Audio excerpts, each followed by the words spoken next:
I have made several videos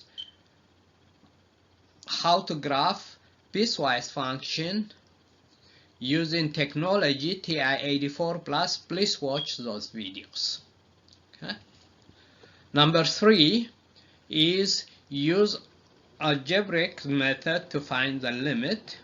So use the property of limit and the algebraic method to find the limit if they exist. So limit as x approaches 7, x squared minus 8x plus 7 over x squared minus 6x minus 7. So simply substitute 7, then you will find out this is 0 over 0, which is indeterminate. So 0 is indeterminate, that is not the answer. So you have to do some algebra before you take the limit. And that is, you factor the numerator to x minus 1 times x minus 7. You factor the denominator to x plus 1 times x minus 7. X minus 7 cancels x minus 7. Then limit as x approaches 7, x minus 1 over x plus 1, which is equal to 7 minus 1 over 7 plus 1, which is 6 over 8 equals 3 over 4.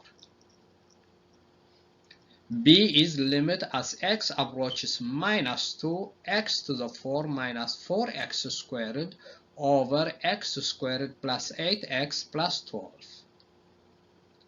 And that is, if you substitute minus 2 into this rational function, then you will find it is 0 over 0, which is again, it is indeterminate.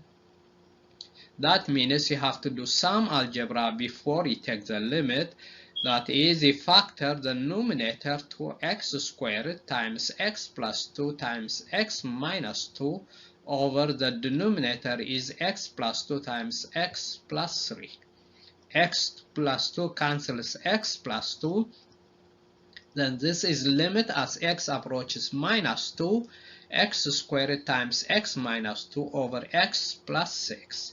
That is minus 2 squared times minus 2 minus 2 over minus 2 plus 6, which is 4 times minus 4 over 4. 4 cancels 4, it is minus 4. Please subscribe, share, and like. And ask your friends to subscribe, share, and like.